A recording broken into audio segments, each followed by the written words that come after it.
Hi hello friends, ಎಲ್ಲರಿಗೂ ನಮಸ್ಕಾರ. ರೇಖಾ ಅಡುಗೆ ಚಾನಲ್ಗೆ ಸ್ವಾಗತ. ಹೊಸದಾಗಿ ನಮ್ಮ ಚಾನಲ್ ನೋಡ್ತಾ ಇದ್ದೀರಾ, ಹಾಗಾದರೆ ಈಗಲೇ ಸಬ್ಸ್ಕ್ರೈಬ್ ಮಾಡ್ಕೊಳ್ಳಿ.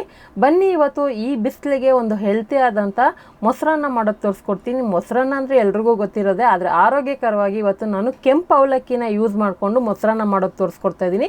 ಖಂಡಿತ ಇವತ್ತು ಮಾಡೋವಂಥ ಈ ರೆಸಿಪಿ ಬಿಗಿನರ್ಸ್ಗೆ ಮತ್ತು ಯಾವಾಗೂ ಒಂದೇ ಥರ ಮಾಡಿ ಬೋರ್ ಅನಿಸಿದ್ರೆ ಈ ರೆಸಿಪಿನ ಟ್ರೈ ಮಾಡಿ ನೋಡಿ. ಕ್ರೀಮಿಯಾಗಿ ತಿನ್ನೋದಕ್ಕೆ ರುಚಿಯಾಗಿರುತ್ತೆ. ಈ ರೆಸಿಪಿ ಇಷ್ಟ ಆಯ್ತಂದರೆ ಈಗಲೇ ಒಂದು ಲೈಕ್ ಮಾಡಿ, ಶೇರ್ ಮಾಡಿ, ಕಮೆಂಟ್ ಮಾಡಿ ತಿಳಿಸಿ. ಬನ್ನಿ ಇವಾಗ ಯಾವ ರೀತಿ ಮಾಡೋದಂತ ನೋಡ್ಕೊಬರೋಣ. ಇದು ಮಾಡೋದು ತುಂಬಾ ಸುಲಭ, ಯಾರು ಬೇಕಾದ್ರೂ ಟ್ರೈ ಮಾಡ್ಬೋದು. ಇದಕ್ಕೆ ನಾನು 1 ಕಪ್ ಆಗೋಷ್ಟು ಕೆಂಪು ಅವಲಕ್ಕಿ ತೊಗೊಂಡಿದ್ದೀನಿ. ಯಾವಾಗ ವೈಟ್ ಅವಲಕ್ಕಿ ಯೂಸ್ ಮಾಡ್ತಾ ಇರ್ತೀರ, ಆದರೆ ಕೆಂಪು ಅವಲಕ್ಕಿ ತುಂಬಾ ಆರೋಗ್ಯಕ್ಕೆ ಒಳ್ಳೆಯದು. ಅದರಲ್ಲೂ ಈ ಬೇಸಿಗೆಯಲ್ಲಿ ಈ ಥರ ಅವಲಕ್ಕಿ ಯೂಸ್ ಮಾಡೋದ್ರಿಂದ ನಮ್ಮ ಬಾಡಿ ಕೂಡ ಹೀಟ್ ಕಂಟ್ರೋಲ್ ಆಗುತ್ತೆ ಮತ್ತು ದೇಹಕ್ಕೆ ಕೂಡ ತುಂಬಾ ತಂಪಿದು. ಈ ಕೆಂಪು ಅವಲಕ್ಕಿನ ನಾನು ಚೆನ್ನಾಗಿ ನೀರಲ್ಲಿ ತೊಳ್ಕೊತಾ ಇದ್ದೀನಿ. ಜಸ್ಟ್ ಇವಾಗ ಒಂದು ಸರಿ ತೊಳ್ಕೊತಾ ಇದ್ದೀನಿ, ಮತ್ತು ಇನ್ನೊಂದು ಸರಿ ತೊಳೆದಿಟ್ಕೊಂಡಿದ್ದೀನಿ. ಒಟ್ಟು 2 ಸರಿ ತೊಳ್ಕೊಳ್ಳಿ. ಹಾಗೆ ಇದಕ್ಕೆ ನಾನು 1 ಕಪ್ ಆಗೋಷ್ಟು ಮೊಸರು ಹಾಕ್ಕೊತಾ ಇದ್ದೀನಿ. ಗಟ್ಟಿ ಮೊಸರೇ ಹಾಕ್ಕೊಳ್ಳಿ. ಸೊ ಇದನ್ನೊಂದು ಸ್ವಲ್ಪ ನಾನು ಕ್ರೀಮಿಯಾಗಿ ಲಿಕ್ವಿಡ್ ಥರ ಮಾಡ್ತಾಯಿದ್ದೀನಿ. ಸ್ಪೂನಲ್ಲಿ ತಿನ್ನೋದಕ್ಕೆ ಚೆನ್ನಾಗಿರುತ್ತೆ. ಅದರಲ್ಲೂ ಈ ಮಧ್ಯಾಹ್ನ ಟೈಮು ಬಿಸಿಲಲ್ಲಿ ಸೂಪರಾಗಿರುತ್ತೆ. ಖಂಡಿತ ಮಕ್ಕಳಿಗೆ ಕೂಡ ನೀವು ಮಾಡಿಕೊಡ್ಬೋದು. ಇದಕ್ಕೆ ನಾನಿಲ್ಲಿ ಒಂದು ಅರ್ಧ ಕಪ್ ಆಗೋಷ್ಟು ಕಾಯಿಸಿ ತಣ್ಣಗಿರುವಂಥ ಹಾಲು ಹಾಕ್ಕೊತಾ ಇದ್ದೀನಿ. ಹಸಿ ಹಾಲು ಹಾಕೋಬೇಡಿ. ಹಸಿ ಹಾಲು ಹಾಕಿದ್ರೂ ಏನೂ ಆಗೋದಿಲ್ಲ. ನಿಮ್ಮ ಹತ್ರ ಕಾಯಿಸಿ ತಣ್ಣಗಿರುವಂಥ ಹಾಲು ಹಾಕಿದ್ರೆ ಪರವಾಗಿಲ್ಲ, ನಡೆಯುತ್ತೆ. ಹಾಲು ಹಾಕೋದ್ರಿಂದ ಮೊಸರನ್ನ ಯಾವ ರೀತಿ ಕಲಸಿ ಇಟ್ಟಿರ್ತೀರೋ ಅದೇ ರೀತಿ ಇರುತ್ತೆ. ಅದಕ್ಕೋಸ್ಕರನೇ ಈಗ ರುಚಿಗೆ ತಕ್ಕಷ್ಟು ಉಪ್ಪು ಹಾಕ್ಕೊಂಡು ಇದನ್ನು ಮಿಕ್ಸ್ ಮಾಡಿ ಒಂದು 10 ನಿಮಿಷ ಸೈಡಲ್ಲಿ ಇಡೋಣ. ಸೊ ನಿಮ್ಮ ಹತ್ರ ಕೆಂಪು ಅವಲಕ್ಕಿ ಇಲ್ಲಾಂದರೆ ನಾರ್ಮಲ್ ಪೇಪರ್ ಅವಲಕ್ಕಿ ವೈಟ್ ಕಲರಲ್ಲಿ ಬರುತ್ತಲ್ಲ, ತೆಳು ಅವಲಕ್ಕಿ ಅಥವಾ ಗಟ್ಟಿ ಅವಲಕ್ಕಿ ಯಾವುದಾದ್ರೂ ಯೂಸ್ ಮಾಡ್ಕೋಬೋದು ನೀವು.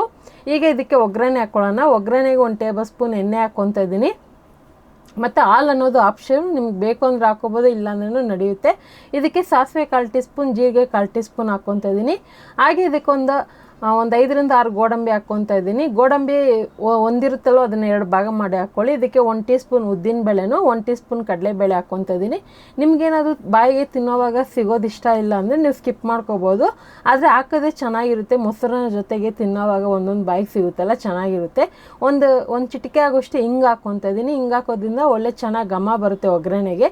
ಒಂದು 3ರಿಂದ 4 ಒಣಗಿದ ಮೆಣಸಿನ್ಕಾಯಿ, 1 ಕಡ್ಡಿ ಕರಿಬೇವಿನ ಸೊಪ್ಪು ಹಾಕ್ಕೊತಾ ಇದ್ದೀನಿ. ಕೆಲವರು ಇದಕ್ಕೆ ಶುಂಠಿ ಯೂಸ್ ಮಾಡ್ತಾರೆ, ಮೆಣಸುಕಾಳು ಯೂಸ್ ಮಾಡ್ತಾರೆ ಒಗ್ಗರಣೆಗೆ ಫ್ಲೇವರ್ಗೋಸ್ಕರ. ನಿಮ್ಗೆ ಇಷ್ಟ ಇದ್ದರೆ ಕೂಡ ಹಾಕೋಬೋದು. ಆಲ್ರೆಡಿ ನಾನು ಕೂಡ ಅದೇ ಥರ ತೋರಿಸ್ಕೊಟ್ಟಿದ್ದೀನಿ. ಮೆಣಸು ಶುಂಠಿ ಎಲ್ಲ ಹಾಕಿ ತೋರಿಸ್ಕೊಟ್ಟಿದ್ದೀನಿ. ಮತ್ತು ನಮ್ಮ ಚಾನಲಲ್ಲಿ 2-3 ವೆರೈಟಿ ಮೊಸರನ್ನ ಹಾಕಿದ್ದೀನಿ. ನೀವು ನೋಡಿಲ್ಲ ಅಂದರೆ ಒಂದು ಸರಿ ಚೆಕ್ ಮಾಡಿ. ಬಿಗಿನರ್ಸ್ಗೆ ಹೇಳ್ತಾ ಇದ್ದೀನಿ. ಹಾಗೆ ನೋಡಿ, ಇವಾಗ ಇದನ್ನು ಸ್ವಲ್ಪ 1/4 ಭಾಗ ನೆಂದಿದೆ. ಈ ಒಗ್ಗರಣೆ ಎಲ್ಲ ಹಾಕಿ ಮಿಕ್ಸ್ ಮಾಡಿ ಇನ್ನೊಂದು 5 ನಿಮಿಷ ಬಿಟ್ಟರೆ ಕಂಪ್ಲೀಟಾಗಿ ನಮಗೆ ಬೇಕಾಗಿರೋಂಥ ಅವಲಕ್ಕಿ ಮೊಸರನ್ನ ರೆಡಿ ಆಗುತ್ತೆ. ಒಗ್ಗರಣೆನೂ ಬಿಸಿ ಇರೋವಾಗನೇ ಹಾಕೋಕ್ಕೋಗ್ಬಿಡಿ. ಸ್ವಲ್ಪ ತಣ್ಣಗಾಗಲಿ, ಒಂದು 2 ನಿಮಿಷ ಬಿಡಿ. ಆನಂತರ ಒಗ್ಗರಣೆ ಮಿಕ್ಸ್ ಮಾಡ್ಕೊಳ್ಳಿ. ನೀವು ಲಂಚ್ ಬಾಕ್ಸಿಗೆ ಪ್ರಿಪೇರ್ ಮಾಡೋದಾದರೆ 1 ಕಪ್ ಮೊಸರು ಹಾಕಿದ್ರೆ 1 ಕಪ್ ಹಾಲು ಹಾಕಿ. ಆವಾಗ ನಿಮಗೆ ಮಧ್ಯಾಹ್ನ ಅದು ನೆಂದ ಮೇಲೇನೂ ಗಟ್ಟಿ ಆಗೋದಿಲ್ಲ, ತೆಳುವಾಗೇ ಇರುತ್ತೆ. ಅದಕ್ಕೋಸ್ಕರನೇ ಇದು ನಾನು ತಕ್ಷಣಕ್ಕೆ ಅವಾಗೆ ಮಧ್ಯಾಹ್ನಕ್ಕೆ ಮಾಡಿ ತಿನ್ನೋದ್ರಿಂದ ನಿಮಗೆ ತೋರಿಸ್ಕೊಡ್ತಾ ಇದ್ದೀನಿ. ಈಗ ಫೈನಲ್ ಆಗಿ ಮೇಲೆ ಒಂದು ಸ್ವಲ್ಪ ಕೊತ್ತಂಬರಿ ಸೊಪ್ಪು, ನನ್ನ ಹತ್ರ ದಾಳಂಬ್ರಿ ಹಣ್ಣಿತ್ತು. ಇದಕ್ಕೆ ನಿಮ್ಗೆ ಇಷ್ಟ ಇದ್ದರೆ ಸೌತೆಕಾಯಿ, ಕ್ಯಾರೆಟ್ ತುರಿ ಏನಾದರೂ ಹಾಕ್ಕೋಬೋದು. ಡಯೆಟ್ ಮಾಡೋರು ಅಥವಾ ಡಯಾಬಿಟಿಸ್ ಇರೋರು ಯಾರು ಬೇಕಾದನ್ನು ತೊಗೋಬೋದು. ಡಯೆಟ್ ಮಾಡೋರು ಖಂಡಿತ ಸೌತೆಕಾಯಿ, ಕ್ಯಾರೆಟ್ ಎಲ್ಲ ಹಾಕ್ಕೊಂಡು ಕೂಡ ತಿನ್ಬೋದು, ಚೆನ್ನಾಗಿರುತ್ತೆ. ಸೊ ಇದಕ್ಕೆ ಉಪ್ಪಿನಕಾಯಿ ಕೂಡ ಬೇಡ, ಹಾಗೆ ಕೂಡ ತಿನ್ಬೋದು, ತುಂಬಾ ಚೆನ್ನಾಗಿರುತ್ತೆ. ಸೊ ಉಪ್ಪು ಖಾರ ಅನ್ನೋದು ನಿಮ್ಗೆ ಎಷ್ಟು ಬೇಕೋ ನೋಡಿ ಹಾಕ್ಕೊಳ್ಳಿ. ಖಂಡಿತ ಇವತ್ತು ಮಾಡಿರೋಂಥ ಈ ಥರ ರೆಸಿಪಿ ನೀವು ಯಾವತ್ತೂ ಟ್ರೈ ಮಾಡಿಲ್ಲ ಅಂದರೆ ಒಂದು ಸರಿ ಟ್ರೈ ಮಾಡಿ ನೋಡಿ. ನಿಮಗೆ ಯಾವ ಥರ ಬಂತು ಅನ್ನೋದನ್ನ ಕಮೆಂಟ್ ಮೂಲಕ ತಿಳಿಸಿ, ಅಥವಾ ನಿಮಗೆ ಯಾವ ಥರ ರೆಸಿಪಿಗಳನ್ನ ಹಾಕ್ಬೇಕಂತಲೂ ಕಮೆಂಟಲ್ಲಿ ತಿಳಿಸಿ. ಇವತ್ತು ಮಾಡಿರುವಂಥ ಈ ರೆಸಿಪಿ ಇಷ್ಟ ಆಯ್ತು ಅಂದರೆ ಲೈಕ್ ಮಾಡಿ, ಜಾಸ್ತಿ ಆಗಿ ಶೇರ್ ಮಾಡಿ ನಿಮ್ಮ ಫ್ಯಾಮಿಲಿ ಫ್ರೆಂಡ್ಸಿಗೆ. ಹಾಗೆ ರೇಖಾ ಅಡುಗೆ ಚಾನಲ್ನ ಸಬ್ಸ್ಕ್ರೈಬ್ ಮಾಡಿ. Thank you for watching. Bye.